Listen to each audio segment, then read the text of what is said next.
साक्षाधरितेन समस्त शास्त्रैः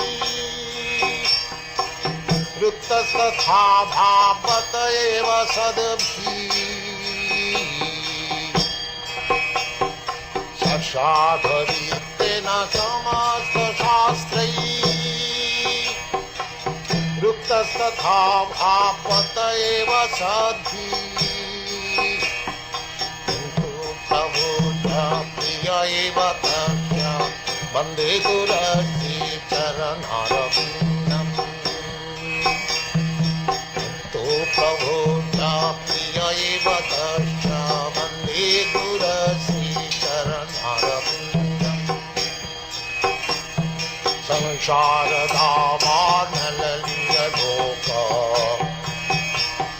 प्राणायकारिण घनाघनत्यम्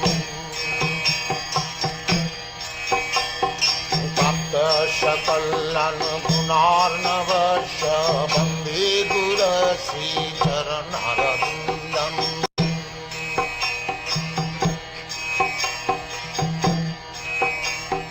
यस्य प्रसादात् भगवत्प्रसाद यस्य प्रसादात् न गति कुतोऽपि यस्य प्रसादात् भगवत्प्रसाद यस्य प्रसादात् न गति कुतोऽपि दयं स्तुवं तस्य यशस्वी सन्धं दयं स्तुवं तस्य यशस्वी सन्धं वन्दे गुरश्री चरणारविन्दम् वन्दे गुरश्री चरणारविन्दम्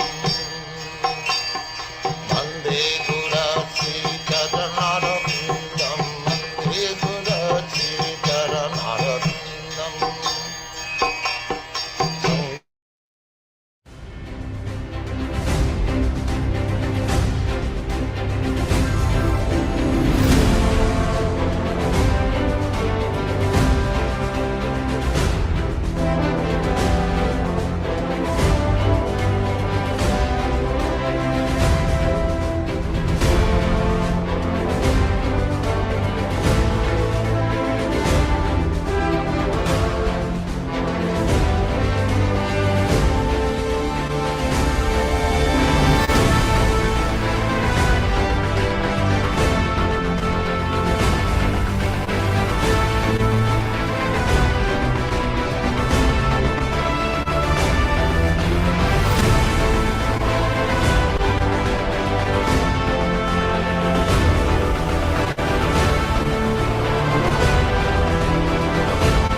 Hare Krishna, Krishna Krishna, Hare Hare, Hare Rama, Rama Rama, Hare Hare.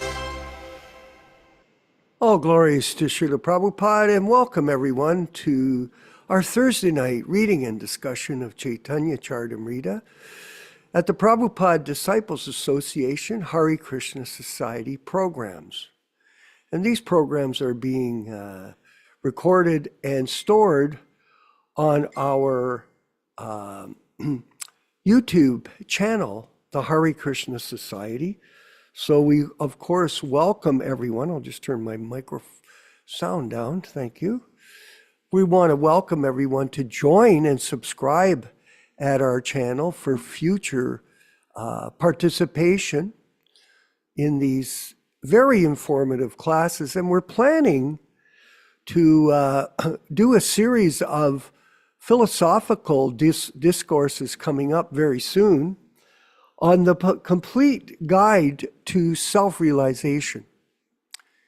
And this is a topic that people have asked us for in the past. And as all of you know, our group is comprised of many people who have tried to join the ISKCON group and failed, let's say. And they've been a part of other groups. So-called, there's these other groups, the so-called, I don't know, Prabhupada Nuga group and the Ritvik groups. There are these different groups that have appeared on the horizon of knowledge. And we are in this particular role of presenting the truth to people about the philosophy of Krishna consciousness as Prabhupada taught us. And the main thing is, and Prabhupada always stressed that to all of us personally and publicly, just do not change anything. Just repeat what you've heard without any adulteration. Why? Because the pure devotee is a representative of Krishna, and we know him to be an avatar. So there's no, and Nilesh Shama, we have discussed this before about Achinta Bheda Bheda Tattva. This principle of simultaneously one and different is very important to understand in Chaitanya philosophy, Chaitanya Vaishnava philosophy. The God is simultaneously one and different. And just to cut to the chase, Prabhupada, our spiritual master, is the bona fide representative from Sri Chaitanya Mahaprabhu. And there's no difference between the words of the Acharya. Prabhupada said that the words of Acharya are scripture. They're non-different than the words coming from Krishna. So I know when I listen to Prabhupada's lectures, I heard a wonderful lecture this morning from Srila Prabhupada in Melbourne. I was listening to it very intently. And I was thinking, Prabhupada, you're so brilliant. How do you do this? This is amazing. The level of spiritual understanding. And in this one lecture, and I will say it right now to all of us, if you just listen to one lecture of Srila Prabhupada and follow what he says, you'll go back to Godhead. It's one lecture. There are so many lectures that I've listened to, thousands. I've been at maybe 175 lectures personally given by him while he was in his manifested presence. That was a blessing for me. But the Vani incarnation, Nilesh, that he presents is much more convenient for all of us because you won't fall asleep. You can sit. A lot of times back in the day, everybody was working so hard. Even if you tried to stay awake, sometimes you nodded out. Huh? And then, or even you're sitting there and you're trying to concentrate, but there's so much commotion and activity and everything going on that you just can't stay focused. But these days, when you listen to the lectures carefully, every word, every sentence, it carries a depth of information that is so enlightening for the devotee. And this is Shastra. Everything the words of the spiritual master says are Shastra. And we're going to be making a book. And I wanted to ask everybody who's interested. We have had a response from Prabhu Eastern United States that's a graduate of research and study, R&D, research and development. He's going to participate.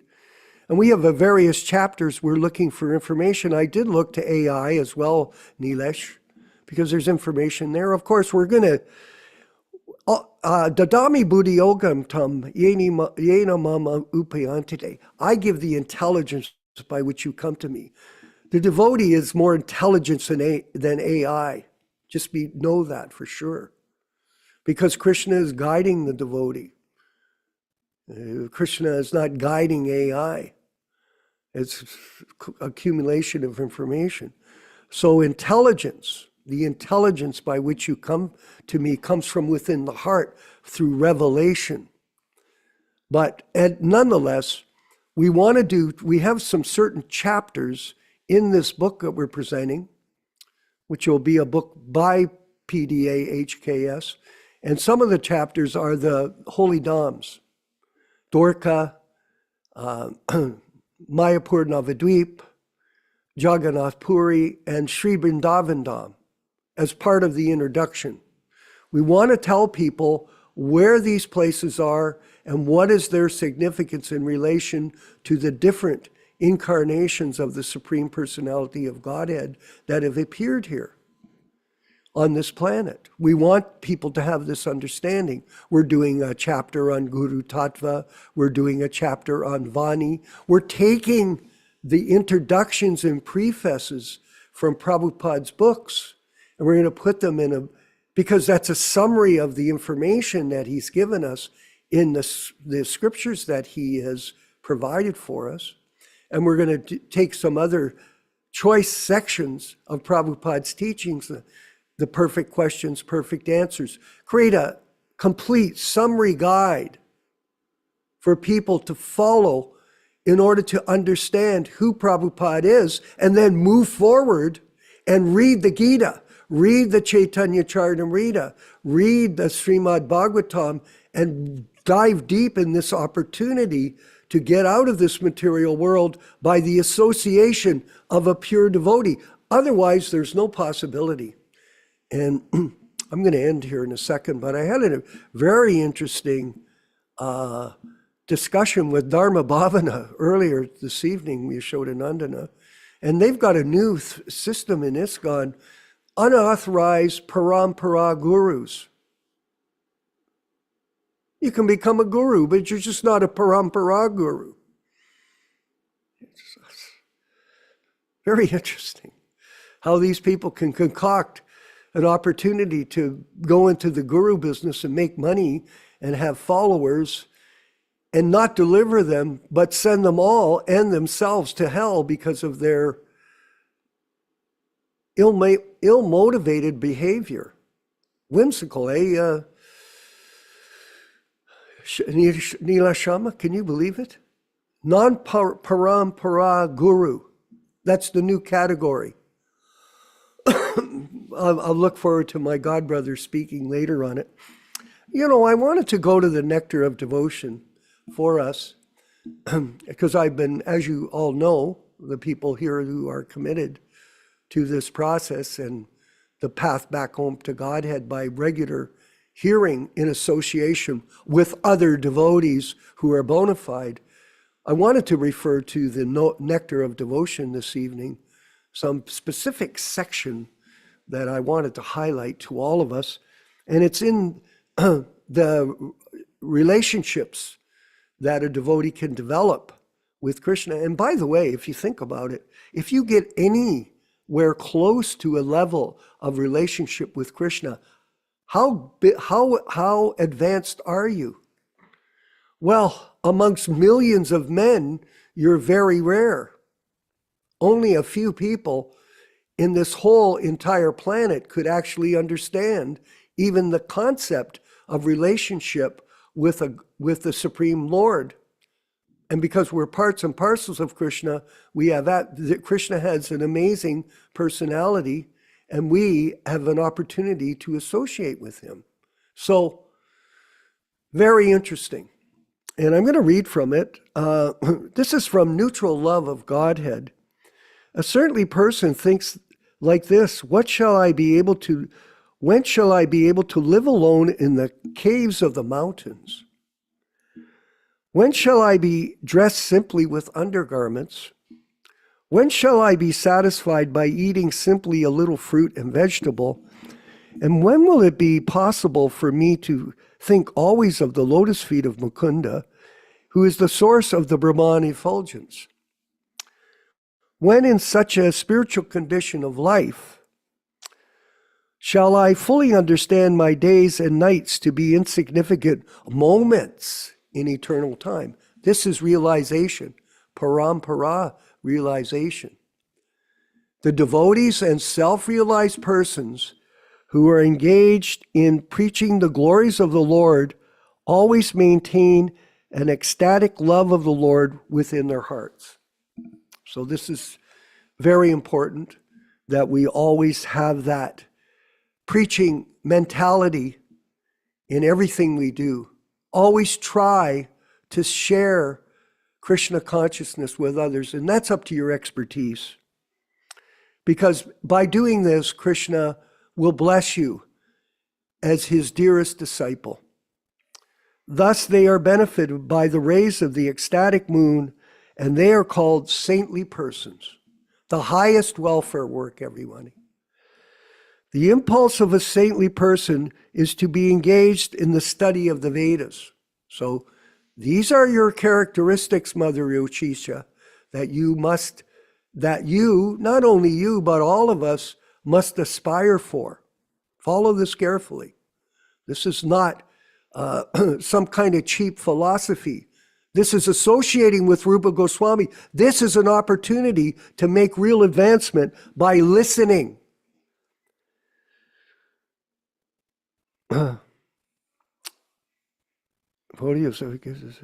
Okay, sorry.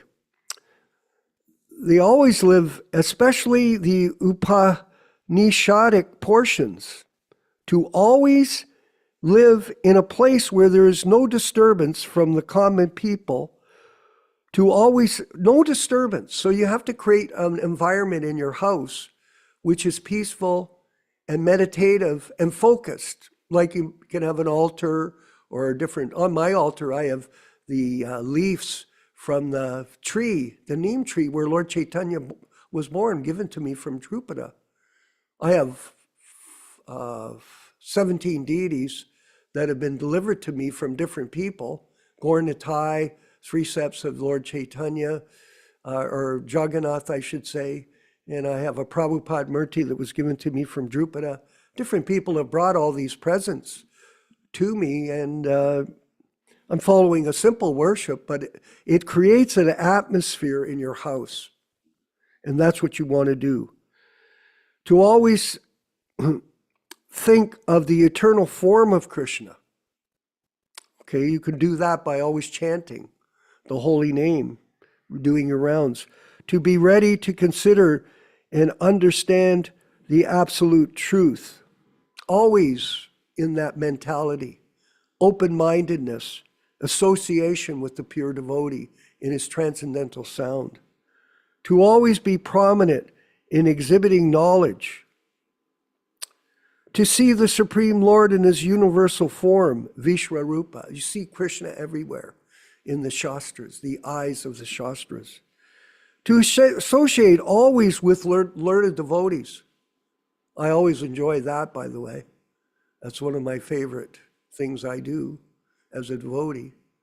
And I can tell you honestly, I do hanker after the association of my dear God brother, Yaśodā-nandana Prabhu. We have a wonderful discussions ongoing of this philosophy and how we can all serve our spiritual master better. And to discuss the conclusions of the Vedas with similarly elevated persons. All of these qualifications of a saintly person serve to raise him to the status of Santa Rasha. Amazing. So there's a lot of insight here in these words from Srila Prabhupada that he's presented in the Nectar of Devotion, and it's filled with information. So I I always hanker to meet somebody that develops a taste for these books and then dives deep into them and gets the same kind of bliss that all of us are experiencing when we read Prabhupada's books and understand their messages, Rama Raghava. When we understand them. Because when we understand them, then we realize what a great gift it is for other people that could hopefully get to the same status of life, that they can relish these books with a voracious appetite. Yes. And such a soul, Bahunam Janmanamante Gyanavam Prapadyate Vasudevam Sarvamiti Su Mahatma Sadurlabaha. Such a great soul is very rare. We relish this association. We thank Krishna we have it, and we bow down to the lotus feet of all Vaishnavas in our efforts to serve Srila Prabhupada. All glories to Srila Prabhupada. We're going to move forward with the chanting of Jaya Radha Madhava and then the reading and discussion with His Grace Yaśodā-nandana Prabhu here on a Thursday night in the cold days of February. All glories to Srila Prabhupada.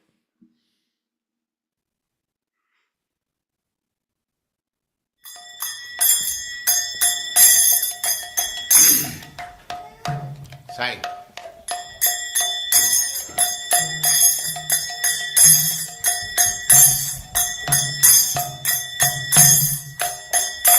Jaya Radha Madhava Punya Bihari. Jaya Radha Madhava Punya Bihari. Jaya Radha Madhava Punya Bihari. Jaya Radha Madhava Punya Bihari.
Bhaktivedanta Swami Prabhupāda ki jai, Ananta Koti Vaishnavavrinda ki jai, Namācārya Sri Haridas Thakur ki jai, Prem se Gaur Sri Krishna Caitanya Prabhu Nityānanda Sri Advaita Gadadhar Sivasadi Gaur Bhaktivedanta ki jai, Sri Radha Krishna Gaur Gopinath Sam Kund Radha Kund Girivardhan ki jai, Vrindavan Dham ki jai, Navadvip Dham ki jai, Swami Bhaktivedanta ki jai, Ganga Mai ki jai, Jamuna Mai ki jai, Tulasi Devi ki jai, Bhakti Devi ki jai, Swami Bhaktivedanta ki jai. All glories to the assembled Lord. All glories to the assembled Lord. Thank you very much.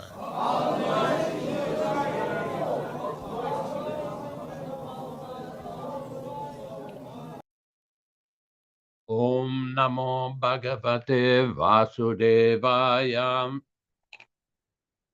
Om Namo Bhagavate Vasudevaya. Namo Bhagavate Vasudevaya. O my Lord Sri Krishna, the son of Vasudeva, the all-pervading personality of Godhead, I offer my respectful obeisances unto you from Srimad Bhagavatam 1:1:1. Narayanam namaskrityam. Narayanam namaskrityam. Naram chaiva narottamam. Naram chaiva narottamam. Devim Saraswatim Vyasam. Devim Saraswatim Vyasam. Tato Jayam Mudirayet. Tato Jayam Mudirayet. One should utter the means of conquest, Srimad Bhagavatam, after offering respectful obeisances, 1, to the personality of Godhead, Narayana, 2, to the Nara Narayana Rishi, who is the supermost human being, 3, to the Mother Saraswati, the goddess of learning, then 4, to Srila Vyasadeva, the author, from Srimad Bhagavatam 1:2-4. Welcome everyone to this reading and discussion on Sri Caitanya-caritāmṛta.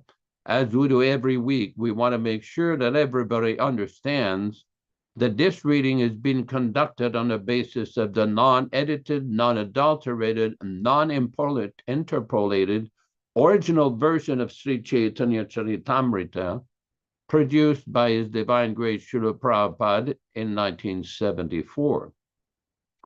All the synonyms, purports, and translations we'll be reading are from His Divine Grace A.C. Bhaktivedanta Swami Prabhupāda, Founder-Ācārya of the International Society for Krishna Consciousness, also known as the Krishna Consciousness Movement.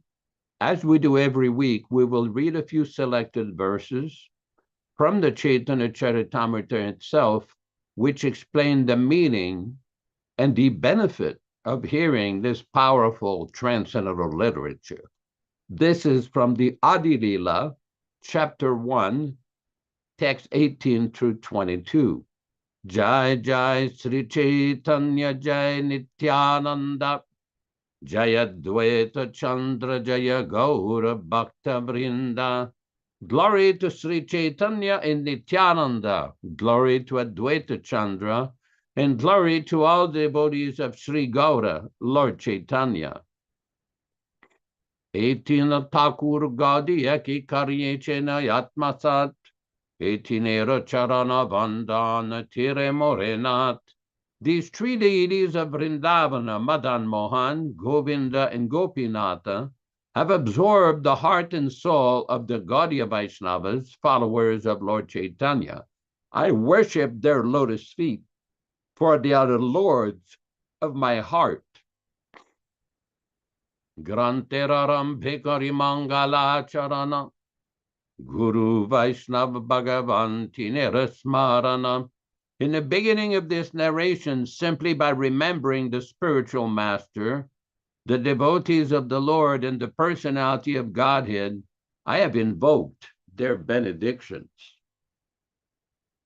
Tinera smarane ai vina vinashana, anayase ai nijavanchita purana. Such remembrance destroys all difficulties and very easily enables one to fulfill his own desires. Srimangala charanai tribida prakar vastu nirdesha chiravada namaskara. The invocation involved three processes: defining the objective, offering benedictions, and offering obeisances. We will proceed with our reading of this section of verses for this week. We are reading from Adi Lila chapter 5, from text number 78. Yadyapi kahiye tandri Krishna kalakari, macha kurmadi avatera timho avatari. Yadyapi, although, kahiye, I say, tanre, to him, Krishnera, of Lord Krishna, kala, part of the part, kari, making, Matsya, the fish incarnation, Kurma Adi, the tortoise incarnation, and others. Avatarera, of all these incarnations, Tinho, he, Avatari, the original source. Translation by Srila Prabhupada. Although Kshirodakaya Vishnu is a kala of Lord Krishna, he is the source of Matsya, Kurma, and the other incarnations. Text 79. Ete cham sakalaha pumsaha Krishnastu Bhagavan Swayam Indrari Vyakulam Lokam Mridayanti Yuge Yuge Ete. All these also Shakala, part of the part, Pumsaha, of the Supreme Person, Krishna, too, but Lord Krishna, Bhagavan, the original personality of Godhead, Swayam, himself, Indra Ari, the demons, Vyakulam, disturbed, Lokam, all the planets, Mridayanti, makes them happy, Yuge, Yuge, in different millenniums. Translation by His Divine Grace.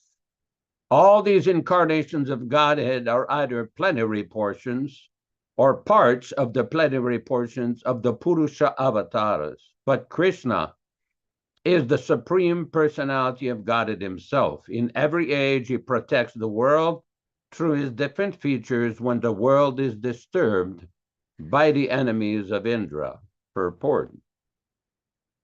This quotation is from Srimad Bhagavatam 1.3.28, text number 80. Se purusha srishti pralyalere karta, nana avatara kare jagatera bharta. Say that Purusha, the personality of Godhead, srishti stiti pralayera, of creation, maintenance and annihilation, karta, creator, nana, various, avatara, incarnations, kare, makes, jagatera, of the material world, Bharta, maintainer. Translation: that Purusha Kshirodakshaya Vishnu is the performer of creation, maintenance, and destruction. He manifests himself in many incarnations, for he is the maintainer of the world. Text number 81.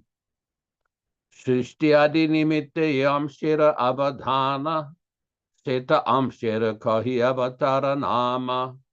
Srishti adi nimitte, for the cause of creation, maintenance, and annihilation, yea, which amshira avadhana, manifestation of the part, seta, that certainly, amshira kahi, I speak about that plenary expansion, avatara nama, by the name incarnation.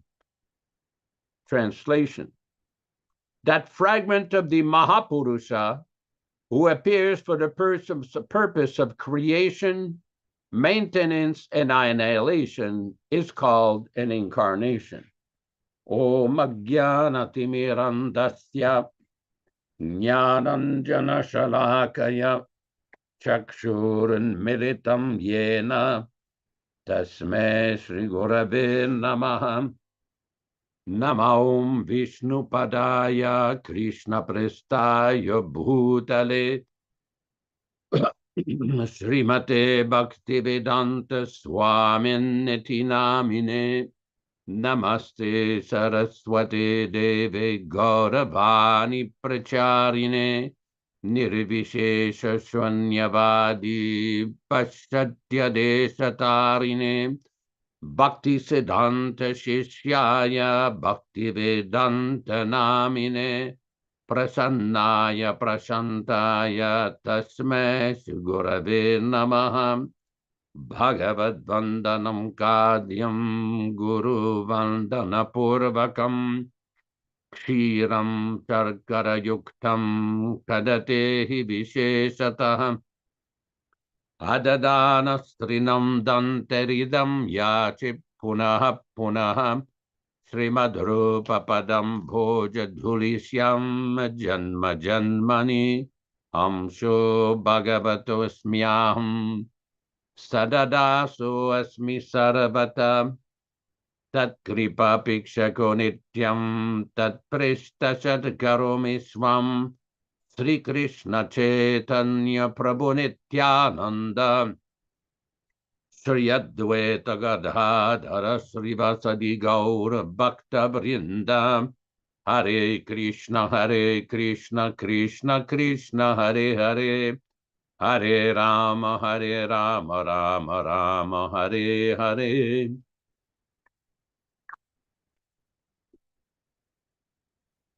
So today is a very auspicious day, as we can see behind the head of our good friend Nityānanda Prabhu.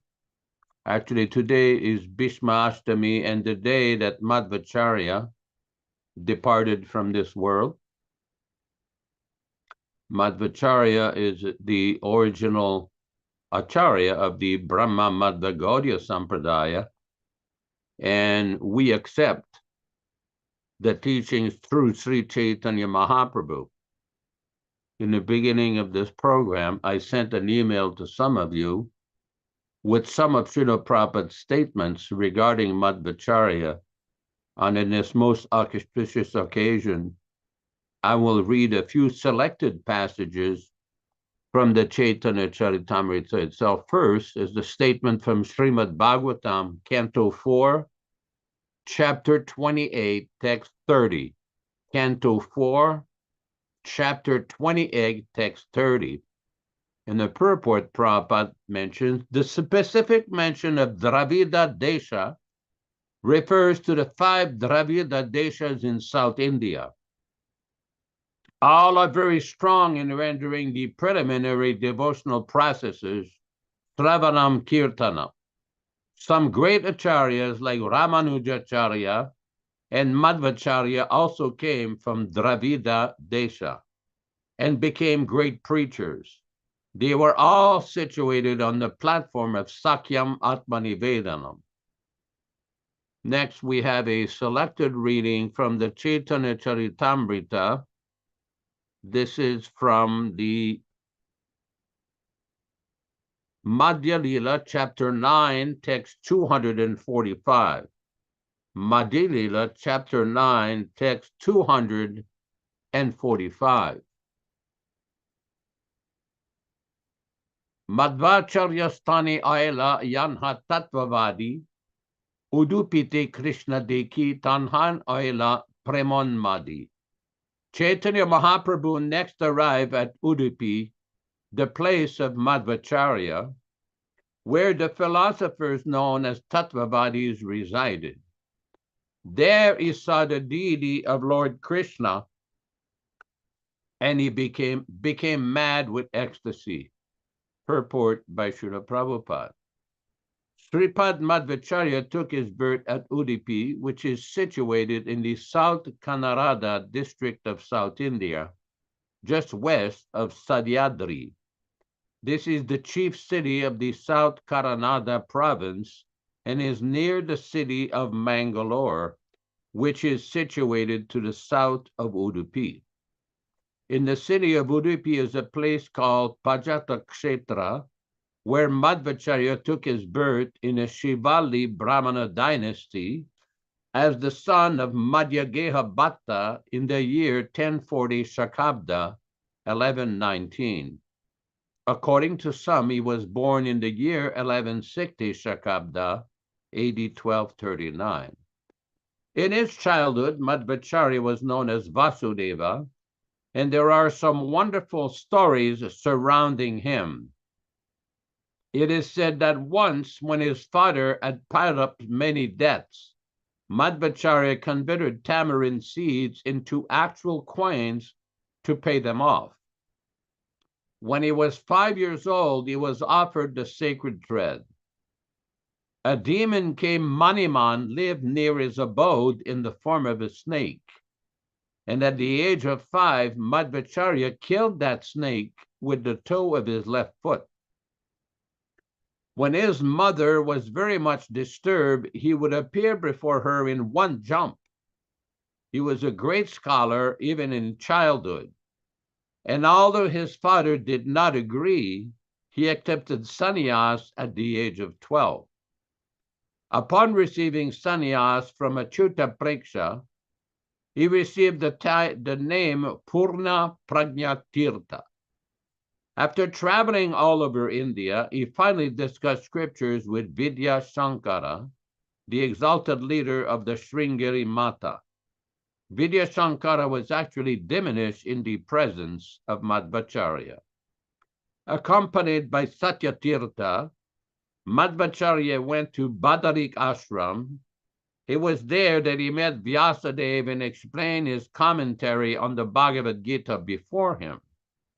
Thus, he became a great scholar by studying before Vyasadeva. By the time he came to the Ananda Mat from Badarik Ashram, Madhvacharya had finished his commentary on the Bhagavad Gita. His companion Satyatirtha wrote down the entire commentary. When Madhvacharya returned from Badarik Ashram, he went to Ganjama, which is on the bank of the river Godavari. There he met with two learned scholars named Shobana Bhatta and Swami Shastri. Later, these scholars became known in the disciplic succession of Madhvacharya as Padmanabha Tirtha and Narahari Tirtha. When he returned to Udupi, he would sometimes bathe in the ocean. On such an occasion, he composed a prayer in 5 chapters. Once, while sitting beside the sea, engrossed in meditation upon Lord Sri Krishna, he saw that a large boat containing goods for Dwarka was in danger. He gave some signs by which the boat could approach the shore, and it was saved. The owners of the boat wanted to give him a present, and at the time, Madhvacharya agreed to take some gopi chandana. He received a big lump of gopi chandana, and as it was being brought, to him, it broke apart and revealed a large deity of Lord Krishna. The deity had a stick in one hand and a lump of food in the other.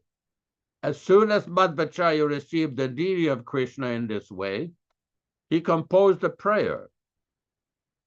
The deity was so heavy that not even 30 people could lift it. Madhvacharya personally brought this deity to Udupi. Madhvacharya had 8 disciples, all of whom took sannyas from him and became directors of his 8 monasteries. Worship of the Lord Krishna deity is still going on at Udupi according to the plans Madhvacharya established. Madhvacharya then for the second time visited Badarik ashram. While he was passing through Maharashtra, the local king was digging a big lake for the public benefit. As Madhvacharya passed through that area with his disciples, he was also obliged to help in the excavation. After some time, when Madhvacharya visited the king, he engaged the king in that work and departed with his disciples. Often in the province of Ganga Pradesha there were fights between Hindus and Muslims. The Hindus were on one bank of the river and the Muslims on the other. Due to the community tension, no boat was available for crossing the river.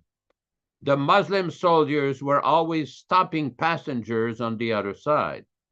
But Madhvacharya did not care for these soldiers. He crossed the river anyway, and when he met the soldiers on the other side, he was brought before the king. The Muslim king was so pleased with him that he wanted to give him a kingdom and some money, but Madhvacharya refused. While walking on the road, he was attacked by some dacoits, but by his bodily strength, he killed them all. When his companion Satyatirtha was attacked by a tiger, Madhvacharya separated them by virtue of his great strength. When he met Vyasadeva, he received from him the Shalagram Shila known as Ashtamurti. After this, he summarized the Mahabharata. Madhvacharya's devotion to the Lord and his erudite scholarship became known throughout India. Consequently, the owners of the Sringeri Math established by Caitanya-caritāmṛta became a little perturbed. At that time, the followers of Caitanya-caritāmṛta were afraid of Madhvacharya's rising power, and they began to tease Madhvacharya's disciples in many ways. There was even an attempt to prove that the disciplic succession of Madhvacharya was not in line with Vedic principles. A person named Pundarika Puri, a follower of the Mayavada philosophy of Shankaracharya, came before Madhvacharya to discuss the Shastras. It is said that all of Madhvacharya's books were taken away, but later they were found with the help of King Jayasimha, ruler of Kumla. In discussion, Pundarika Puri was defeated by Madhvacharya. A great personality named Trivikramacharya, who was a resident of Vishnu Mangala, became Madhvacharya's disciple, and his son later became Narayana Acharya, the composer of Sri Madhva Vijaya. After the death of Trivikramacharya, the younger brother of Narayana Acharya took sannyas and later became known as Vishnu Tirtha. It was reputed that there was no limit to the bodily strength of Purna Prajna, Madhvacharya. There was a person named Kadanjari who was famed for possessing the strength of 30 men. Madhvacharya placed the big toe of his foot upon the ground and asked the man to separate it from the ground. But the great strong man could not do so, even after great effort. Sri Madhvacharya passed from this material world at the age of 80 while writing a commentary on the Aitareya Upanishad. For further information about Madhvacharya, one should read Madhva Vijaya by Narayana Acharya. So the point being of reading this is that this is a very special day for devotees of our Sampradaya, the Gaudiya followers of Sri Chaitanya Mahaprabhu.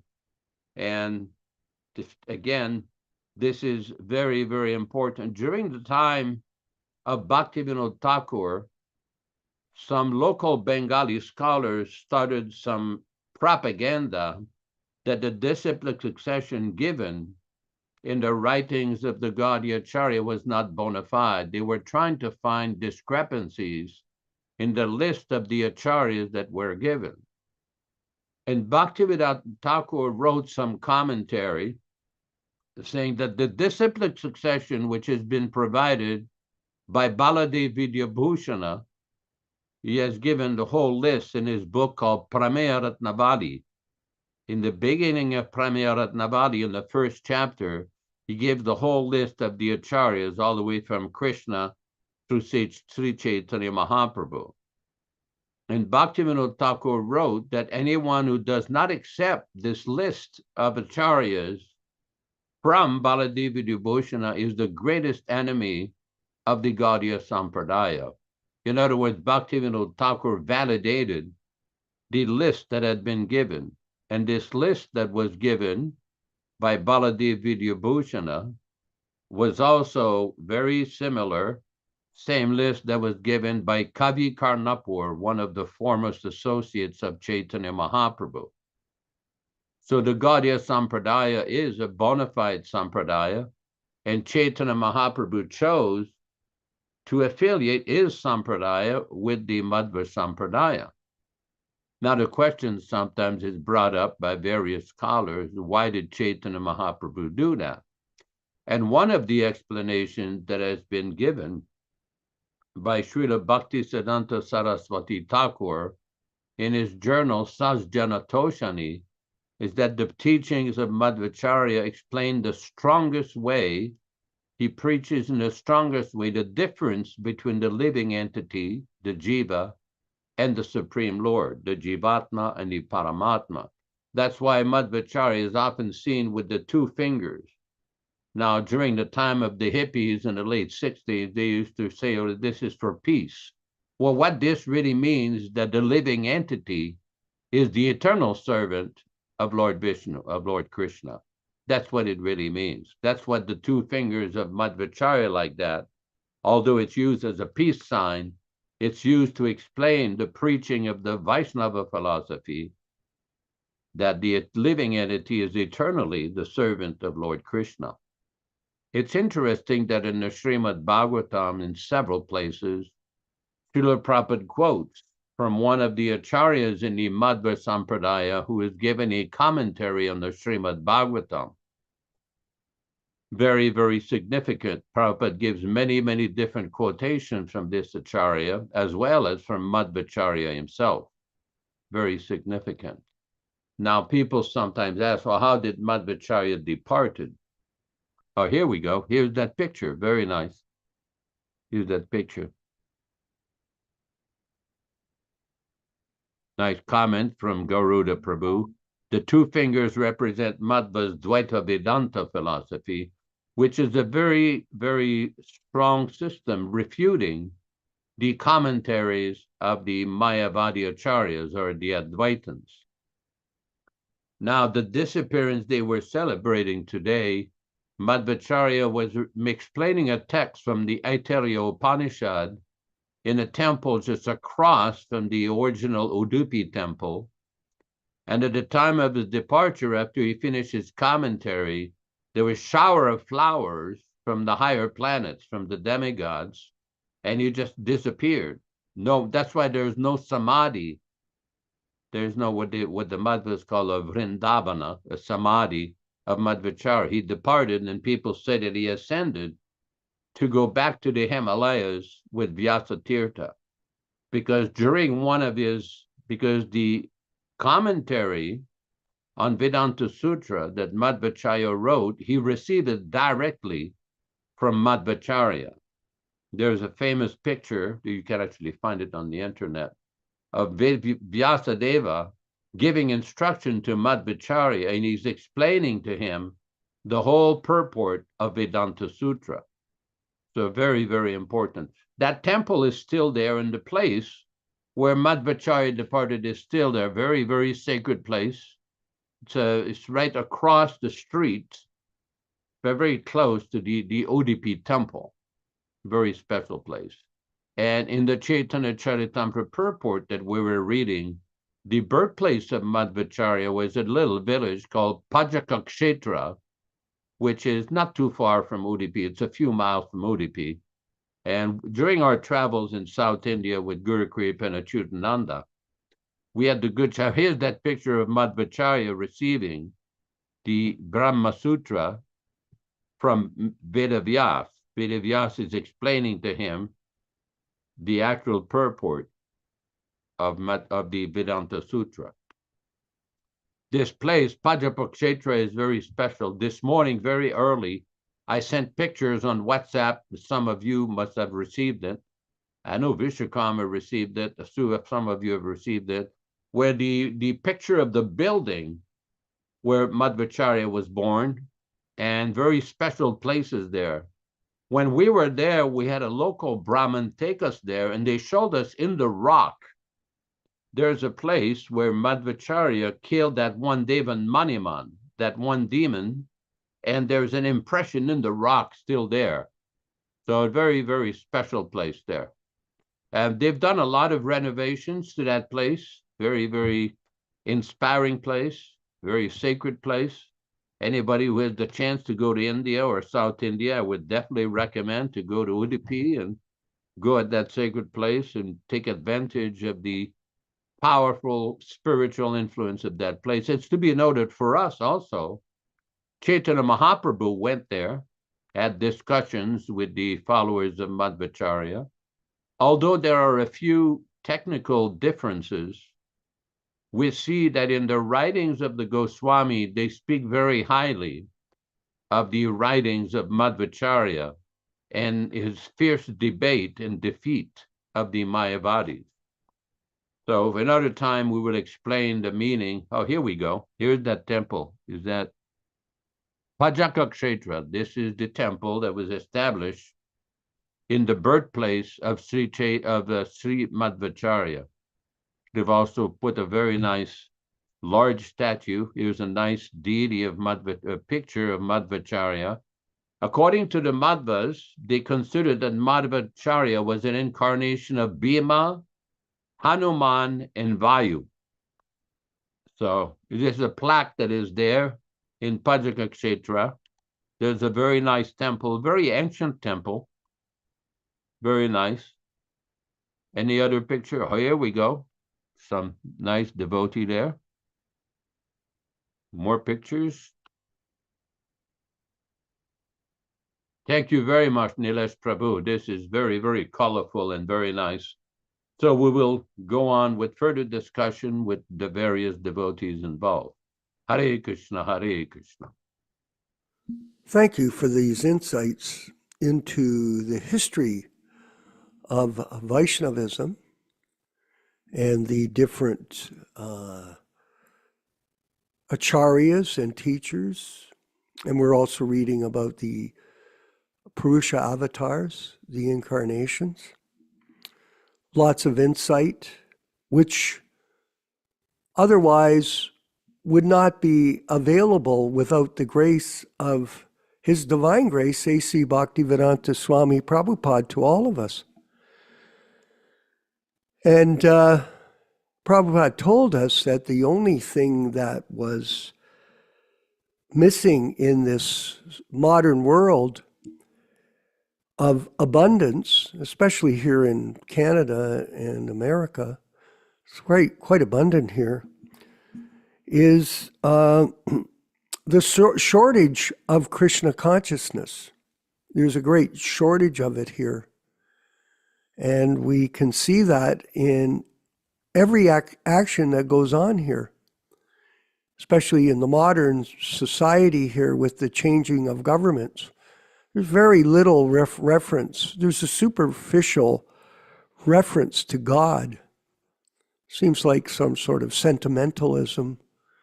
But the actual understanding of God and our relationship with him as his eternal servants is not discussed.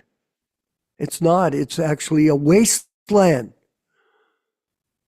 of ignorance, of silence. It's, they often say, Yaśodā-nandana Prabhu, that you never should talk politics or religion with anyone because it'll ruin your relationship with them.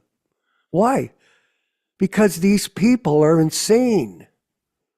This insanity is all pervasive in the Kali Yuga as it progresses forward. And it's interesting to note, I'm reading the Nectar of Devotion, all the different personalities that are described in the Nectar of Devotion in relation to Krishna. And today, we were reading about Madhvacharya and reading about all these different acharyas in the disciplic succession, so many different authorities that none of us have ever heard of. So it's quite interesting to note, everyone, that even though the Shastras are so expansive, so many Shastras, like for example, I was talking to our godbrother Joe Felice today, even the Srimad Bhagavatam, which is a summary study of the Vedanta Sutra, is 18,000 verses. 18,000? And that's just a small drop in the ocean of transcendental information that's given by Krishna down through the ages through himself and his various bona fide acharyas. So there's an ocean of information, but somehow or other, Mother Uchisa, there's a drought in the Western world. It's completely dead for transcendental information. And even the transcendental information that we get has been distorted. Like I was speaking to Dharma Bhavana, Yaśodā-nandana Prabhu, he's saying non-guru parampara gurus. There's some new concoction by the ISKCON group to present people as gurus that are non-parampara. It's unfortunate, very unfortunate, because Krishna appears, everyone. Parichanaya sadhunam vinashaya tadisgatam. He appears to deliver the pious and annihilate the miscreants. And in this age, Lord Chaitanya has appeared for what reason, Mother Uchisha? To destroy the demoniac mentality of the people in the Kali Yuga. That's right, demoniac.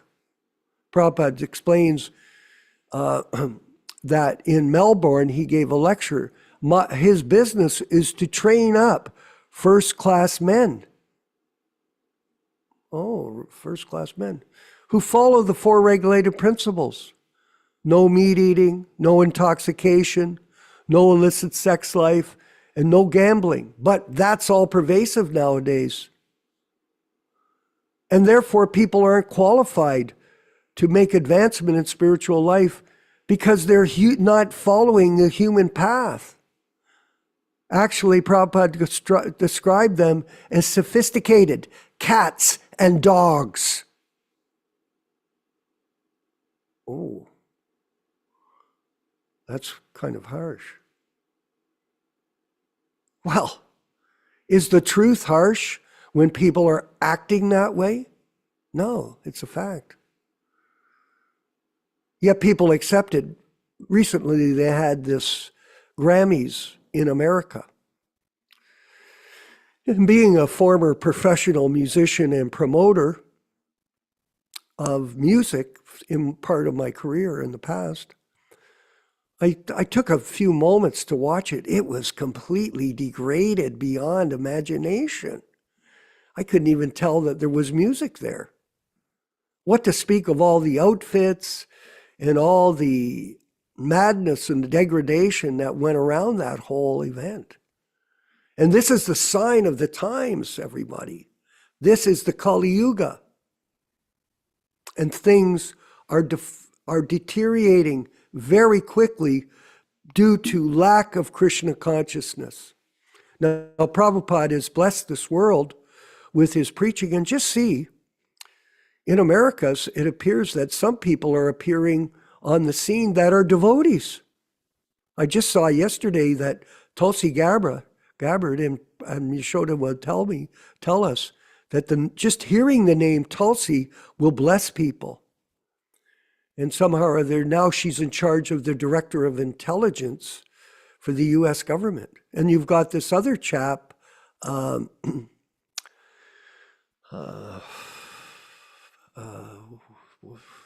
of them, Patel, Mukesh Patel, who's a Hindu. Yeah, Patel. Yeah, he's a Hindu. Kashyap. Yeah. What is his first name? Kashyap Patel. Yes. So Kashyap. he's a Hindu, and he honors his mother and father, and he has some training like that. And I wanted to mention to you all, by the way, that the president, Donald Trump, rendered direct service to Srila Prabhupada and to Jayananda in New York City in 1976. And some people don't know that. And I was listening to a lecture, Prabhupada said, and anyone who renders devotional service to Krishna, that's inexhaustible. That means it can never be lost. Once you start the service, Kashyap Patel, once you start the service, you'll continue it on step by step. When? That's up to the mercy of the Lord. But at the same time, we're moving forward into a period. Actually, they use the word golden age in their government. But, really, what does golden age mean, everyone? It means the appearance of the Gauranga, Lord Chaitanya, the golden avatar. That's what it means. And what is his methodology for delivering people from this demoniac times of degradation? The chanting of Hare Krishna. That's the system. There is no other way. There is no other way. There is no other way. Kalo nasteva, nasteva, nasteva, gatiranyata. That is the only way. You chant Hare Krishna. And Prabhupada said, when you do this, you purify yourself, you become qualified to understand who is God. Otherwise, you're not qualified. Some people criticize us, especially online. Oh, I'm an atheist. I don't believe in God. Okay. Well, you don't believe in God. That's because you have no idea who God is. You're too covered over by your delusions, your stupidity, your ignorance, your degradation. Oh, well, that's pretty harsh. No, it's not. It's a fact. But you don't have any idea because of who you are. You don't have the capacity to understand who God is. Do you think that you can just go and see the President of the United States, Neela Sharma?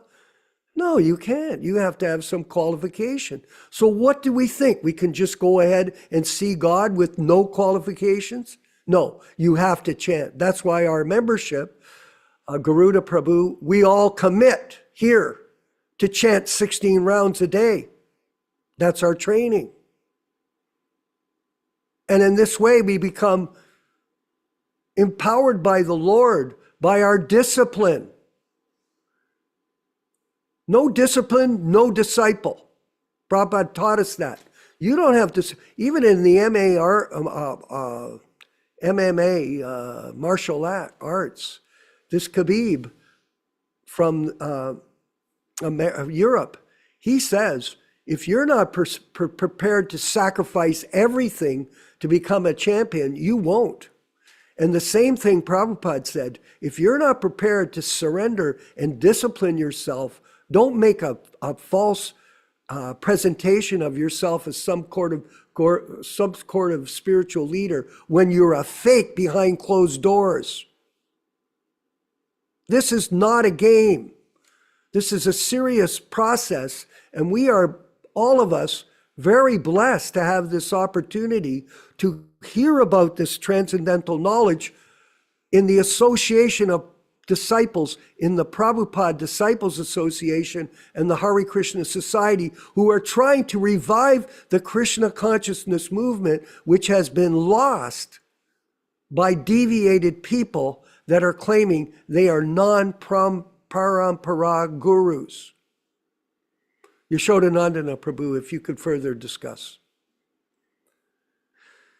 So we have, let's see if we have the, in Caitanya-caritāmṛta Adilila, chapter 7, text 128, Prabhupada states, the statements of the Shankara philosophy, which are the teeth of the Mayavadi philosopher, are always broken by the strong argument of Vaishnava philosophers, such as the great acharyas, especially Ramanujacharya, Sripad Ramanuja and Madhvacharya, break the teeth of the Mayavadi philosophers, who can therefore be called Vedantis, toothless. We had an interesting meeting in Bangalore in 1975, and one of the Swamis, Vishweshwatirtha Swami, who was a very prominent Swami from ODP, and another Swami from the Parakal Mat, a branch of the Ramanuja Sampradaya, they came there. And everybody, there was like quite a few people, a fairly large hall, and Nityānanda made a point about this exact statement of Srila Prabhupada in the Caitanya-caritāmṛta purport. And he says, can anybody explain what is the meaning of Vedanta? So, of course, a couple of people put their hands up, and he says, no, Vedanta means Vidanta. Danta means teeth, means Vedanta means that the great acharyas like Madhva and Ramanuja have broken the teeth of the Mayavadi philosopher. Of course, everybody in the crowd really laughed and really enjoyed that explanation. But it's quite significant, especially, I know that Garuda Prabhu can really identify with this.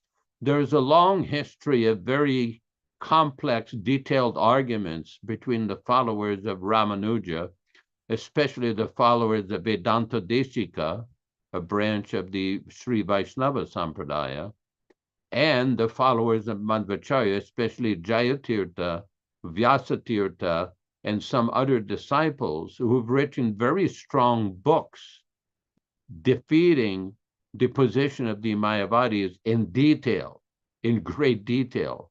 This is a story for another time. We'll take a little bit of time to explain the whole controversy, but rest assured that the philosophy of the Vaishnavas has been very strongly established by these great acharyas. Hare Krishna, Hare Krishna. Okay, thank you, Prabhu. We're going to move forward with our panel and bring on some of our God brothers, and anybody that has questions, feel free to present them to the group, time permitting. Puranjana Prabhu in California, maybe you could further comment on the topic today.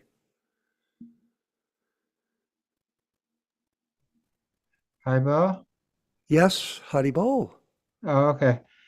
Yeah, it's funny. When I first got on Facebook, there was a group, a Hindu group. It's called Ashram, and I started posting little pictures of Krishna with little quotes on there, and right away a bunch of the people on there, because they're all Shankaraites and Shivites and all that. Most of them are, Yeah.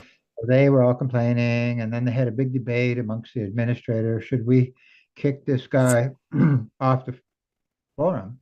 Because I was asking questions like, for example, okay, we're all one with God. I'm God, you're God, we're all God. How does God get a toothache? How come God has to go to Starbucks and gulp down coffee and get in a big traffic jam to go to work? Is that the Leela of God? Yeah, that's the Leela of God. Really? I don't think so. So anyway, they didn't like that. I was kind of exposing their thing in so many ways. So this went on and on for a while. But finally, one of the original administrators of this thing said, no, he's going to stay. He's going to stay. We're going to have to deal with it. And so I've just been, ever since then, posting. I take quotes of, Prabhupada's quotes from Bhagavad Gita and all that kind of stuff. So it's interesting that they, in the background, they're Krishna bhaktas of some type. They like pictures of Krishna. They just don't understand that Krishna is not a mundane person. They think Krishna is just like us. He's a great person. He's greater than the rest of most people, but he's also subject to birth and death like the rest of us. So this is a grave misunderstanding. And Prabhupada said the smarter Brahmins, who are by and large Mayavadis, they destroyed the culture of India because, telling everybody it's all one, go with the flow. Prabhupada said that's hippie philosophy. And that doesn't work. Like if you're being invaded by the Muslims, you can't just go with the flow. So this was a big problem. And one of the reasons India was overtaken by all of these other cultures, because they didn't understand. It's not all one. We are not one with the Muslims. Mahatma Gandhi said that. Well, we're one with the Muslims. There's not going to be a problem. Yeah, what? There's going to be a big problem. But anyway, so Krishna has saved us from this it's all one thing. It's not all one. And Prabhupada also said that's the last, refuge of Maya, to think that you are God. That's the last stage of illusion. And it's a very powerful illusion. And therefore, even great devotees should not listen to Mayavad commentary because it is a very powerful illusion. And it's a very alluring idea. Oh, I'm God. Oh, I can become God. That's how we fell here in the first place. So you're just cycling around. You started out with that bad argument, and you end up with that bad argument again. You aren't going anywhere. So we're very lucky, very fortunate. We know we're not one. We're little peanut-sized, atomic-sized particles of God, but we are not God proper himself. We're just little teeny imitations, and that's all we are at this point. So anyway, all glories to Madhvacharya. Haribol. Thank you very much. Actually, we are the servant of the servant of the servant of Srila Prabhupada. And the more we can take that role, the more glorious our life will be. And this Mayavadi philosophy, Prabhupada told us, is more or less spiritual suicide, because you're trying to annihilate your personality and anything to do with it by becoming one with the eternal bliss of the Brahman aspects of the Supreme Lord, one with God, not servant of the servant of God. So a far, far away understanding of truth. There's a truth there, but it is a long way away from the absolute truth. And we're going to go to Dharma Bhavana in Dallas, Texas. Maybe you can share, and then we'll go to Garuda after that, your ideas on this today's verse, your vision. Hare Krishna. Thank you. I'll just make a very brief presentation here. Yeah, Madhvacharya gives us such determination to distinguish between ourselves and the Supreme Personality of Godhead. And I was also at Udupi a few months back, and I can attest that it feels like a transcendental place, whatever my perception was. It's so very beautiful there. And but the lecture that the devotees gave just a little while back here locally, they mentioned some very strange things. They were trying to make the title or position of guru as something very easy or simple instead of something very, very exalted. Like in the 1970s, Prabhupada would teach through all the books. In his class, that the bona fide guru is a perfect devotee, lives in the spiritual world, he hears from Krishna, and he's authorized by the predecessor Acharya. And we had Prabhupada's example to kind of manifest before us. So these things were pretty easy to understand. But in the lecture, there was mentioned how There are three things that one should keep private. One is one's worshipable deity. Another is one's vows, like, oh, I'm going to chant 25 rounds on Ekadasi. And the other one is you should keep your guru a private thing. Because sometimes devotees ask each other, well, Haribo Prabhu, who's your spiritual master? And some conversation goes on, and sometimes it may not be so agreeable after that. So better not to ask about that, because just make it very, very agreeable to everybody. Don't say anything. And he was just complaining how what happened in 1978, devotees made a big, big mistake. They went across the river and got authorization from people they shouldn't have gotten authorization from. But in the class, there was never any mention what Prabhupada exactly told the devotees to do. He gave enough instructions, but that was just kind of left out. And so now the idea is now in 2025, anybody can become a guru. Anybody can have this title. It's usually considered a non-parampara guru. You can't put your picture or your name to be number 33, or like in Bhagavad Gita, they show the parampara. So they're very, very strange. And it seems like whatever goes wrong, it's not successful. They have to change the idea of a guru every few years. That's all. Thank you, Haribo.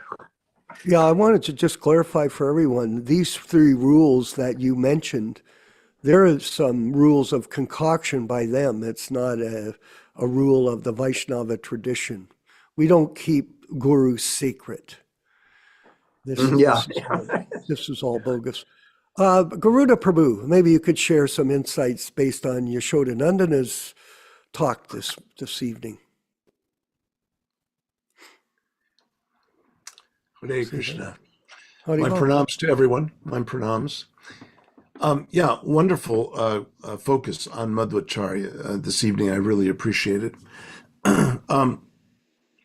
Madhva comes right in the middle of the Vedantic development of Bhashyas on the Vedanta Sutra. Of course, first as Shankara writes his Shariraka Mīmaṁsa Bhashya of the Vedanta Sutra, and then in the 8th century, and then in the 11th century, Ramanuja comes and responds to it with the Vishishtadvaita Vad, and with his Sri Bhashya. And then, now, the Vishishtadvaita is in a way a kind of acknowledgement of oneness, but a distinction within oneness. So it definitely corrects Shankara, but for Madhva, it wasn't strong enough. So Madhva's when he holds up those two fingers, he means there is a distinction between the supreme and the sentient beings. That is an absolute distinction that cannot be merged. It cannot be in any way compromised. He was very powerful and very strong, and he wrote dozens and dozens of books. My gosh, and he interpreted the Vedas in one of the contributions among many. And I had over to my house years ago the foremost scholar of Madhva's works. And I'm trying to remember his name. I have his book right up there. But he came to my house, and he's written several volumes that are really profound philosophical discourses on how to appreciate Madhva's philosophy. But one of the things that Madhva did is he interpreted all of the Vedas and all of the personages mentioned in the Vedas as part of Krishna. As you know, Krishna is very little mentioned in the Vedas at all. Vishnu is mentioned more, but Madhvacharya said actually the Vedas are all about Krishna, and he very powerfully puts this thesis together, and he has a real Krishna bhakti lens that is just unparalleled. Now, he doesn't really focus on Radha Krishna. Later, that happens after him with Nimbarka's Dvaita-dvaita. And then, of course, comes Vallabha's Shuddha-dvaita and our wonderful Mahaprabhu Gauranga's philosophy of Achintya Bheda Bheda. And many philosophers outside of the Gaudiya tradition, in my scholarly world, consider Mahaprabhu's Vedantic formula as the finale, the complete, the sort of ultimate resting place for Vedantic understanding. And so this is a great privilege to be able to talk about the Vedantic philosophy of Mahaprabhu Gauranga. And this is what I focus my life on, writing about that, writing just about that. So it's a thrilling, it's a privilege that we are the recipients of Mahaprabhu's Achintya Bheda Bheda Tattva. Excellent. So, Yaśodā-nandana. Yeah, Yaśodā-nandana. Can you further comment, please? Yes. Well, one point I want to make, during the travel in South India, in Udupi, we had the chance to meet with a devotee named, he's departed now. His name is Bananjay Govindacharya. He was a great scholar who knew a few languages, great Sanskrit scholars. He had profound knowledge of the Kannada language, and he was very accomplished in the study of Madhvacharya's literatures. And his greatest contribution, he compiled all of the manuscripts. He had access to all the manuscripts of the Udupi libraries. And he compiled a book called Madhva Mula Grantha, which is the original text that was written by Madhvacharya, because during Madhvacharya's time, they didn't have printing presses. They used to write on these long palm leaves, and they would be bound up on the left side, and he would write with this indelible black ink. And they still have some of these old manuscripts in some of their libraries in Udupi. So what this scholar did, he went to this took several years to compile all of the original books that were compiled by Madhvacharya, because Madhvacharya dictated his books to some of his disciples, like Rishikesh Tirtha and others, and they would write down what he was dictating. Now, what this scholar did, he compiled to the Madhva Sarva Mula Grantha, all the original literature that were compiled by Madhvacharya. So the entire Madhva Sampradaya has that.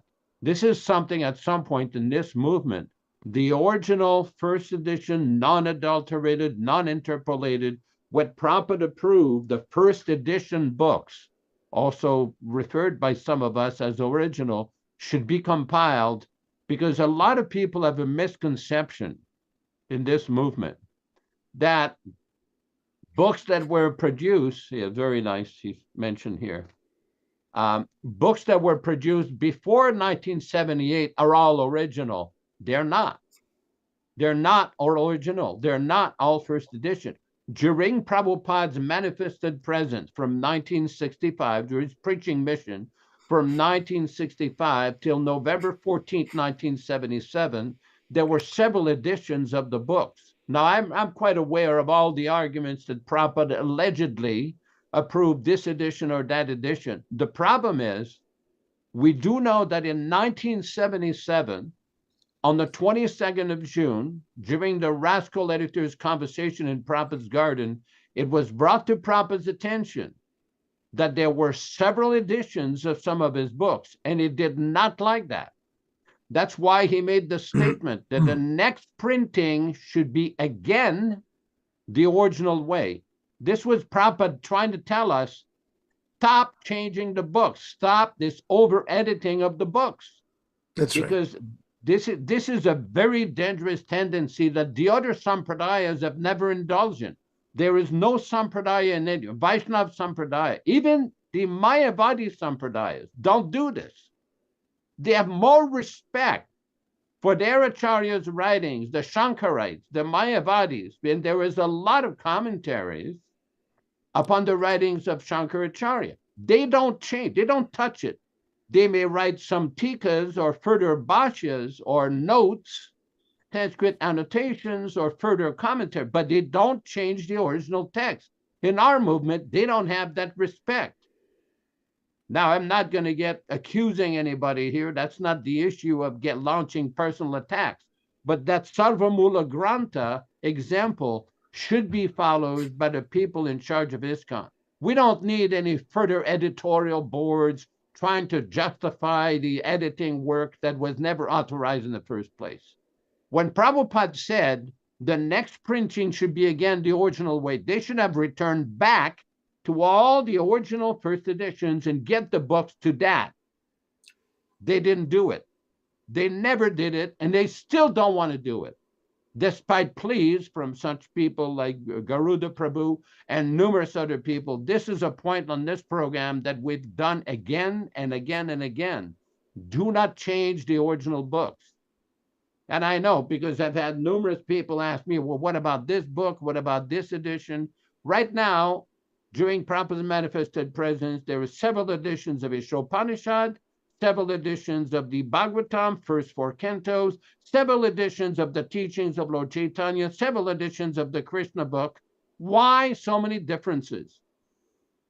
This is all nonsense. They should stop that. Prabhupada did not utter it.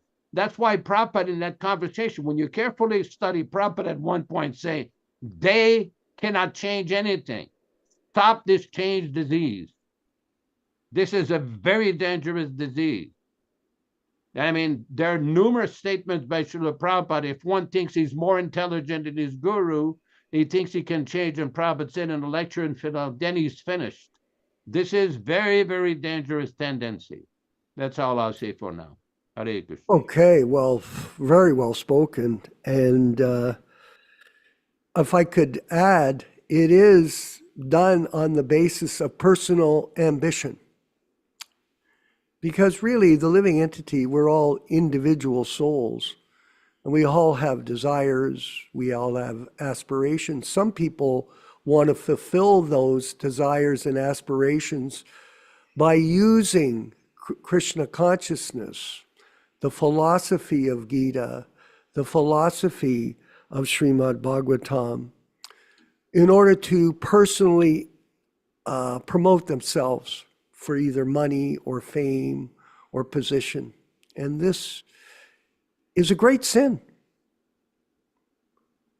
This personal ambition of individuals in a spiritual circle is the greatest offense and punishable by the laws of karma. So people should be very careful to avoid this. And our group is very serious about what we're doing.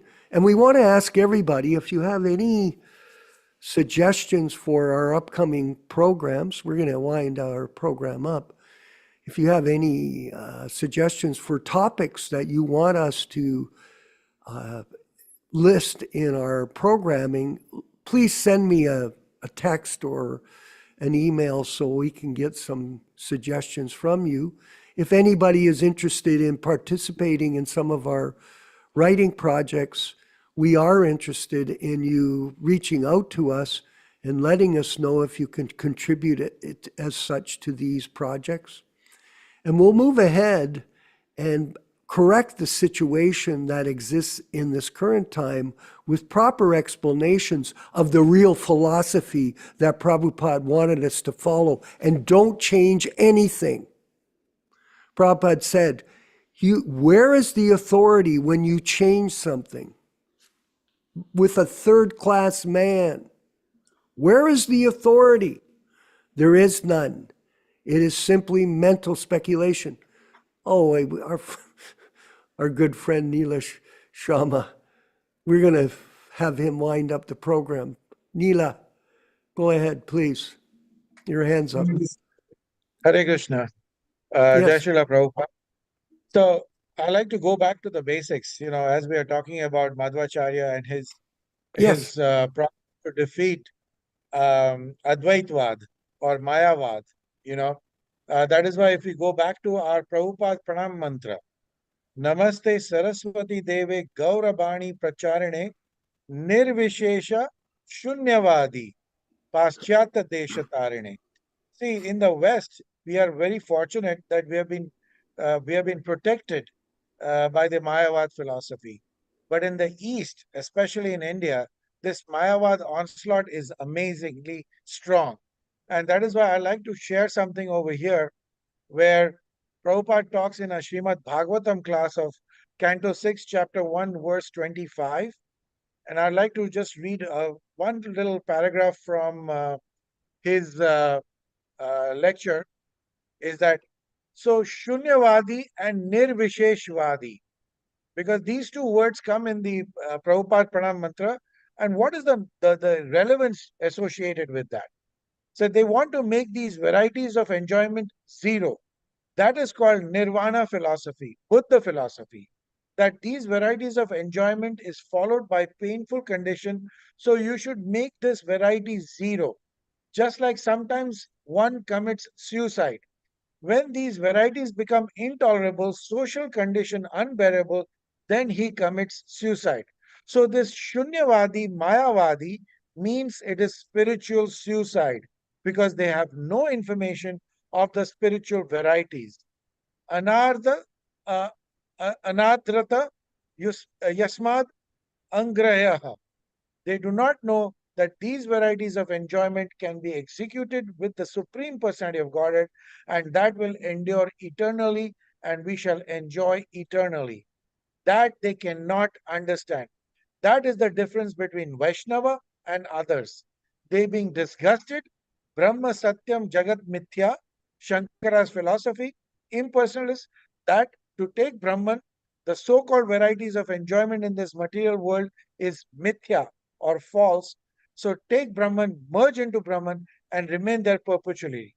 Don't seek after these varieties of enjoyment.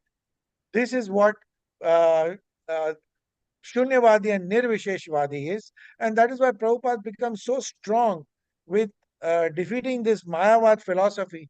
And so many times he talks about it in his books and everything. And that's because the presence is very overwhelming, especially amongst Indians. And so many times, even if you see even the so-called modern day gurus, and even there are so-called some Vaishnavas who claim themselves to be Vaishnavas, but if you ask them what is the ultimate aim, and they talk about merging into the Supreme. And so they don't have this clarity, they don't have this clear view. And we have been very fortunate to get this from Srila Prabhupada so that we don't have to go through this particular process at all. Hare Krishna. Yeah, perfect. Thank you. Yes, spiritual suicide. Yaśodā-nandana Prabhu, please, sorry. When Srila Prabhupada went to Surat, India, in Gujarat in 1970, the entire town stopped and they received Prabhupada. When devotees were having kirtan, they would shower flower petals on the devotees. They brought them to their homes. They would cook, because most people in Gujarat are Vaishnavas. They're worshippers of Balakrishna, Krishna in his baby form. And many of them are followers of called Pushti Marg, Vallabhacharya. So one of Prabhupada's servants, this story was related to me directly from the servant, went to Srila Prabhupada and says, Prabhupada, why is it that in India, we see that in this country, Lord Rama was born here, Lord Krishna was born here, Chaitanya Mahaprabhu was here, all the great acharyas are born here, the holy rivers, Ganga, Yamuna, Godavari, Saraswati, everywhere there are sadhus, there are saintly persons. Why is it that so many of these people, they don't seem to take this very seriously? They don't seem to practice this very seriously the way that you're teaching, Prabhupada. Why is that? Prabhupada says, because in India, almost 99% of the people have been victimized and contaminated by Mayavadi philosophy. This false idea that all the demigods in Krishna worship is the same, that you can take whatever path you want, it will be the same. Prabhupada said that is very, very dangerous philosophy. That is why Chaitanya Mahaprabhu insisted that in this age, you chant Hare Krishna and read the Bhagavatam, unquote. Now, the point is, we see nowadays, because I've had discussion with many devotees, many people in India from Indian origin, they became devotees, they shaved their heads, they have tilak, they have dhotis, they have the Brahmin thread or danda, whatever. But if you talk to them many times, many of these skeletal remains of this Mayavadi contaminations are very deep, very, very deep. So this is why Prabhupada used to tell devotees, study my books.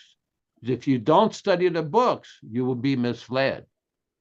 Prabhupada, in one conversation with a French devotee, they were talking about Jagannath Puri and some of the professional pundits that charge money and give mantras and everything. And Prabhupada was telling this devotee at some point, if you're not strong, you will be swayed, you'll be contaminated, become strong. Strong how? You lifting weights? No. Spiritual life is not lifting weights. Nayamatna pravachena labhya. To understand the philosophy that Prabhupada has given from Prabhupada's book, especially his original book. Because we see that many people who read these revised books, these non-authorized revised books, don't understand the philosophy. They don't understand the philosophy as presented and as given originally by Srila Prabhupada. Thank you very much. Hare Krishna. And we're winding up the program, and thank you, everyone. Just a concluding word. It's called the last snare of nescience. Prabhupada called it like that. That you're on the path, and then you start to believe that you are God.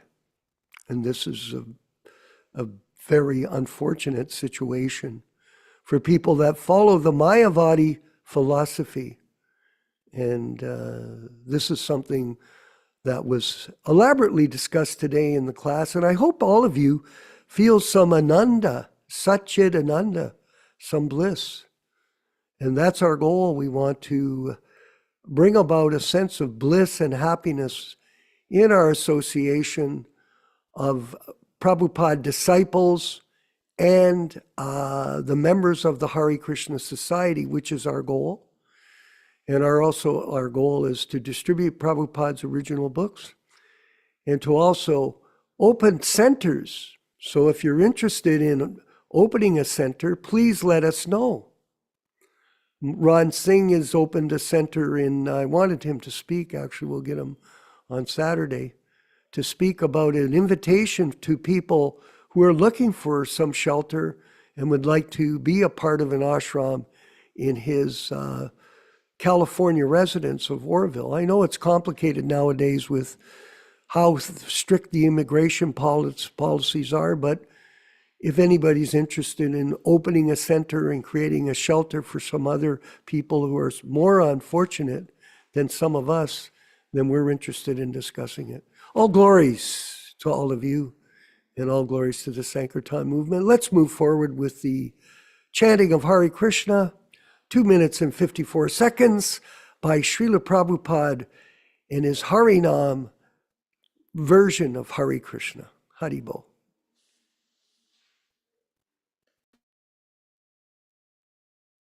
Hare Krishna, Hare Krishna, Krishna Krishna, Hare Hare, Hare Rama, Hare Rama, Rama Rama, Hare Hare. Hare Krishna, Hare Krishna, Krishna Krishna, Hare Hare, Hare Rama, Hare Rama, Rama Rama, Hare Hare. Hare Krishna, Hare Krishna, Krishna Krishna, Hare Rama, Hare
let us offer our respectful obeisances to all the assembled Vaishnava devotees.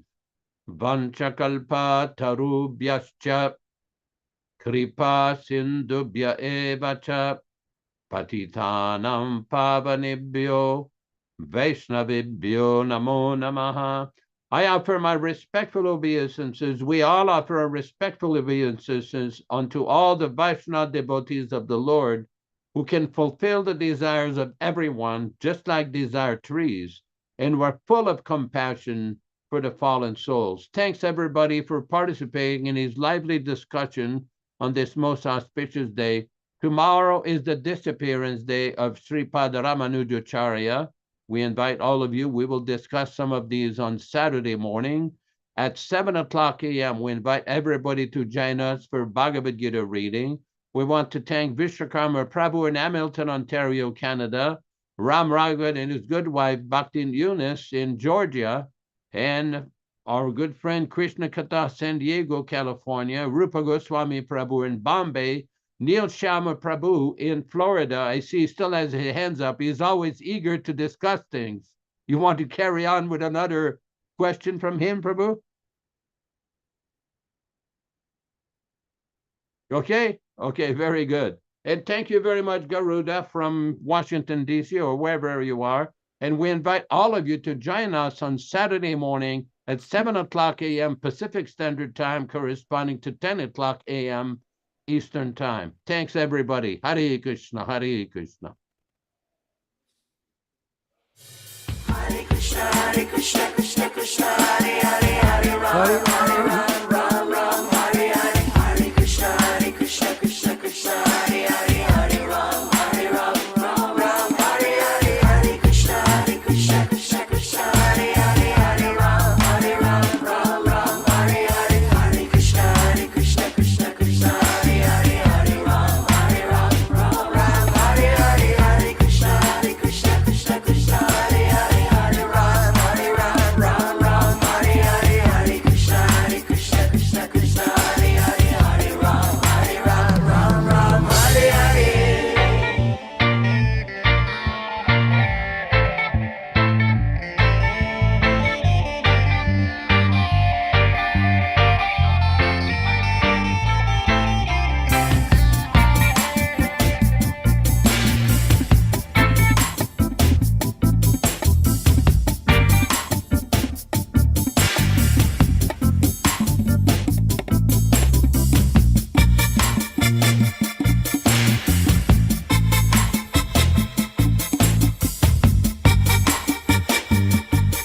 Hare, Hare Ram, Hare Ram, Ram Ram, Hare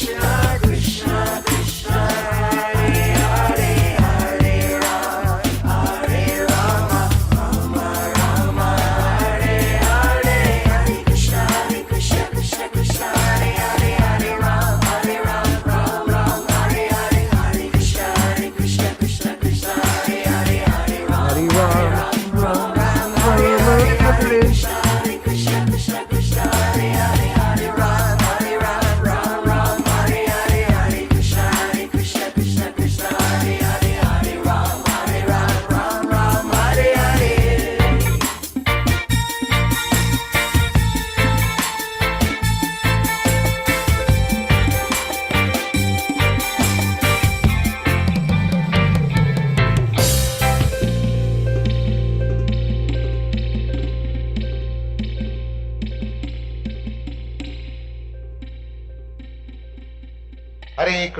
Hare Krishna, Krishna Krishna, Hare Hare, Hare Rama, Rama Rama, Hare Hare.